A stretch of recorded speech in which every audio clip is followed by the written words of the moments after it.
One of the most frequent comments I hear from Spanish students is, I can read Spanish fairly well, but when I try to speak, the words don't come out and I freeze. In this video, we're going to talk about how to take something that you recognize on paper and produce it quickly and easily when you need it in a Spanish conversation. In other words, you're going to learn how to master a phrase in Spanish. Now, there are two main reasons for the difference in skill between reading and speaking. When you are reading, apart from having more time, there is also a lot you can figure out from context, even if you don't know the words. Many words share common roots between English and Spanish. So if we take a simple example, fui al mercado a comprar tomates, lechuga, queso y pan. Now imagine you hadn't studied Spanish at any point in your life and you were looking at this sentence to try to figure it out. You can definitely recognize tomates, and then mercado and lechuga are great guesses for market and lettuce. So then you can say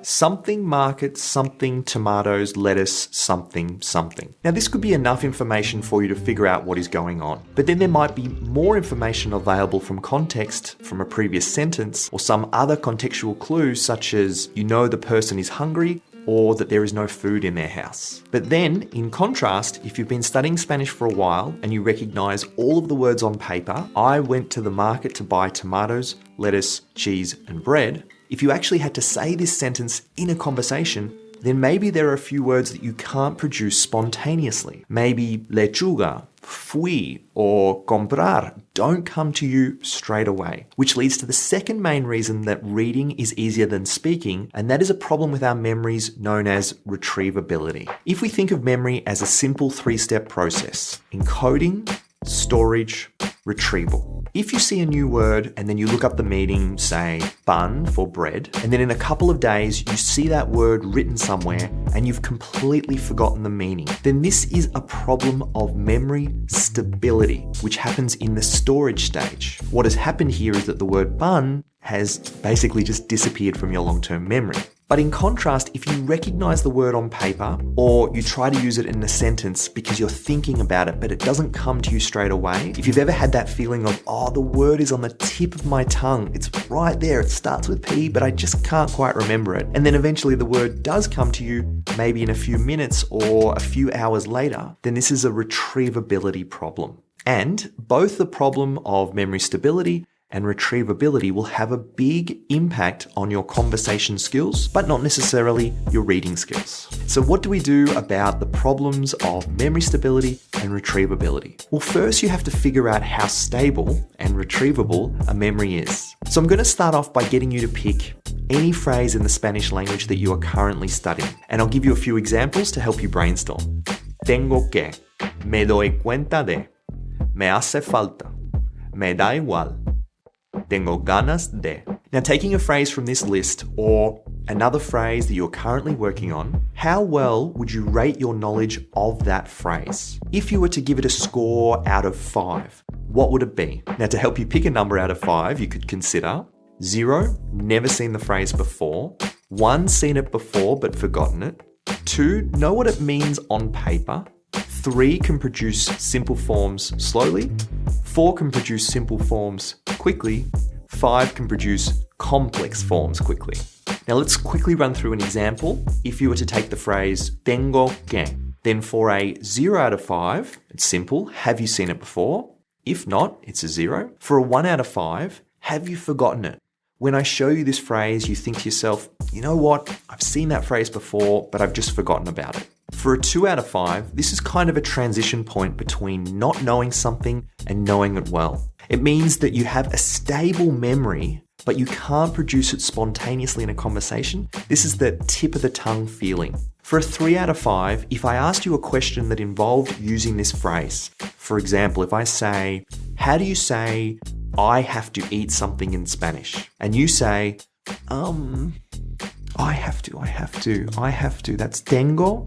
To eat is comer, tengo comer. Oh, no, tengo que comer algo. If it takes you that sort of time, then it's a 3 out of 5. Or if your response to that same question, I ask, how do you say I have to eat something in Spanish? And you respond quickly, tengo que comer algo. Then this puts your knowledge of the phrase at a 4 out of 5. And then for a 5, you need to be able to produce complex sentences using this phrase, maybe in the middle of a sentence and in a different tense. An example for tengo que might be, yesterday he told me that he had to go to the bank. So he has to instead of I have to, and in the past. This in Spanish is ayer me dijo que tenía que ir al banco. Now, if you can produce a phrase like this really quickly in less than, say, half a second, then that puts your knowledge of this phrase at a 5 out of 5. Now, for your phrase, what is the number? If your knowledge of the phrase that you picked is between 0 and 3, then we will keep going with this phrase. If it's a 4 or 5 out of 5, then pick a different phrase for the next part of the video. All right, so now how do you master this phrase in Spanish? How do you take your knowledge of this concept from a 0 to 3 out of 5 to a 4 or 5 out of 5, and therefore solve the problem of memory stability and retrievability? To answer this question, we need to take a look at the science of memory. In 1885, Hermann Ebbinghaus, a German psychologist who pioneered the experimental study of memory, published a paper called Memory, a Contribution to Experimental Psychology. In that paper, he presented a discovery which turned out to be one of the fundamental principles of memory, something known as the forgetting curve.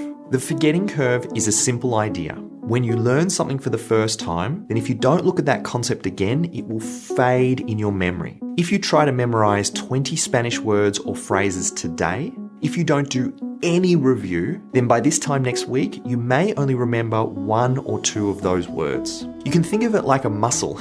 If you build up your muscles and then you stop using them, you will lose all of the strength you have gained. It's exactly the same with words and phrases you are trying to remember. So, how do we deal with the problem of the forgetting curve? If we're guaranteed to forget something, how do we overcome this? Well, back to Ebbinghaus. In that same paper, he presented another concept he discovered called spaced repetition, which was the main thing that he found was successfully able to change the shape of the forgetting curve. The idea is also simple. If you look at a concept, here we're using a Spanish phrase as an example, if you review that concept in a few days' time, ideally around the time that you're about to forget that phrase, then you're going to reset the forgetting curve, and every time you do this, you make the curve flatter and flatter, which means that your memory of this Spanish phrase will become more stable in your long-term memory. Not only that, but it turns out that the phrase becomes more retrievable, especially if you are retrieving that memory in a certain way. And that is if you are using, say, an image or a word in English as the reminder to go and retrieve the Spanish phrase from your memory, rather than using the phrase itself as an external reminder. The reason this works is because it's the opposite of reading. You're now producing the phrase from your own memory instead of seeing it on paper and realizing what the word means. All right, so let's look at an example of this using the phrase tengo que. So say you're trying to improve the stability and retrievability of this phrase in your memory. Then you can pick a memory trigger such as an image or a phrase in English. We could use the image of having to go to the bank, or simply the phrase, I have to go to the bank. So the way it would work is on day 1, you review this concept, tengo que. Then on day 2, you review the concept again, trying to retrieve it from your memory using the image as a prompt or the English words. Then you review the concept again on day 4, then again on day 8, then again on day 16, day 32, and then again on day 64. After you've reviewed and retrieved the memory of tengo que around 6 times, over a period of 2 to 3 months, then you will likely improve the stability and retrievability of that phrase in your memory. And at this point, should then be able to maintain that for up to a year or more without further review. Now, I really want you to try this. I want you to experience the feeling of developing a memory like this, because once you've truly mastered one phrase, then it becomes a lot easier to master hundreds of phrases. So, how do we do that? How do we start to apply this in our Spanish routines? Well, it turns out that there are a lot of ways and methods to do this, but it starts with an important shift in mindset. A shift that I had to do as well, because I had exactly the same problem when I started learning Spanish. And that is, learning something new is fun and interesting. Reviewing things you have already seen before is boring and repetitive, but this is where mastery happens. If you want to master something, if you want to be the best, it involves doing something again and again and again, Tony Robbins said that repetition is the mother of skill. And if you want to master anything, a single phrase, the key is to repeat it over and over. Then, once you've experienced the feeling of mastering something, one single phrase, then it can be an incredibly important launching point for mastering enough Spanish to have a confident conversational level. So after you've made this important shift in mindset, then the question is, how do we practically do this at scale? Well, almost every language learning method out there is an attempt to do this. Each method is designed to make sure that you're regularly encoding new Spanish concepts and improving the stability and retrievability of those concepts over a period of time. At Real Fast Spanish, we have a memory course called Memory Mastery, and on top of that, in all of our live classes and courses, we've actually deliberately incorporated the principle of spaced repetition into the courses. Now, regardless of whether you are planning on or currently taking a Spanish course with us, you can improve your mastery of any concept or phrase in Spanish by simply setting aside some time in your weekly schedule to review old material. I can't emphasize enough how important this is for your mastery of any concept. Now, you can be really systematic about it by using flashcard software like Anki to help you do this in a very structured and calculated way using technology. But if you don't like using technology, you can do it all by hand by creating handmade flashcards and reviewing your old notes and notebooks. Now, before wrapping up this video, there is one other tip I can give you that will help you master any concept, and that is teaching a concept to someone else. When you can stop and explain a concept to someone, it forces you to internalize that concept in a much stronger way than just reviewing it on your own. So as a quick recap, your task is to look for concepts that are important in the Spanish language that you only know in the range of 0 to 3 out of 5, and try to get them to a 4 or 5 out of 5 by retrieving them from your memory over time. Pick a phrase, then look for a trigger you can use to retrieve that phrase from your memory, and do this again and again over an increasing time period,